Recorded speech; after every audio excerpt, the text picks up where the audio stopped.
ఒక గ్రామంలో ఒక చిన్న గింజ నేలలో పడింది. మొదటి అది చీకట్లో మట్టి కింద దాక్కుంది. ఇక్కడే ఉండిపోతే సురక్షితమని అది అనుకుంది. కానీ ఒకరోజు సూర్యకిరణాలు, చల్లగాలి, వర్షపు చినుకులు దాన్ని తాకాయి. "బయటికి రా, పెరుగుతావు" అని ప్రకృతి పిలిచింది. మొదట భయపడ్డ గింజ తన చిన్న చిగురును బయటికి తెచ్చింది. కొంతకాలానికి అది ఒక పెద్ద చెట్టు అయ్యింది. దాని కింద ప్రజలు ప్రజలు విశ్రాంతి తీసుకున్నారు. పక్షులు గూళ్ళు కట్టాయి. పిల్లలు ఆడుకున్నారు. ఆ గింజ అర్థం చేసుకుంది, చీకటిని దాటితేనే వెలుగుని చేరుకుంటామని.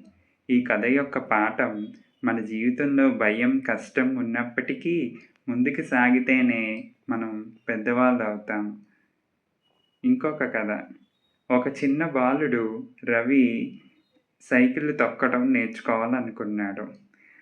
మొదటి రోజు అతను పడిపోయాడు. రెండో రోజు మళ్ళీ ప్రయత్నించాడు. మళ్ళీ పడిపోయాడు.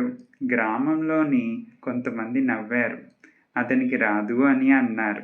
కానీ రవి తల్లిదండ్రులు చెప్పారు, పడిపోవటం తప్పు కాదు, లేవకుండా ఉండటమే తప్పు.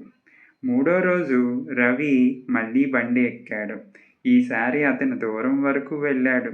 ఆ రోజు నుంచి గ్రామంలో ఎవరికైనా సైకిల్ నేర్చుకోవాలంటే రవి సహాయం చేసేవాడు. ఈ కథ యొక్క పాఠం, విజయం పొందాలంటే ఓర్పు, ధైర్యం, పునరుద్ధరణ, మళ్ళీ ప్రయత్నించే శక్తి అవసరం.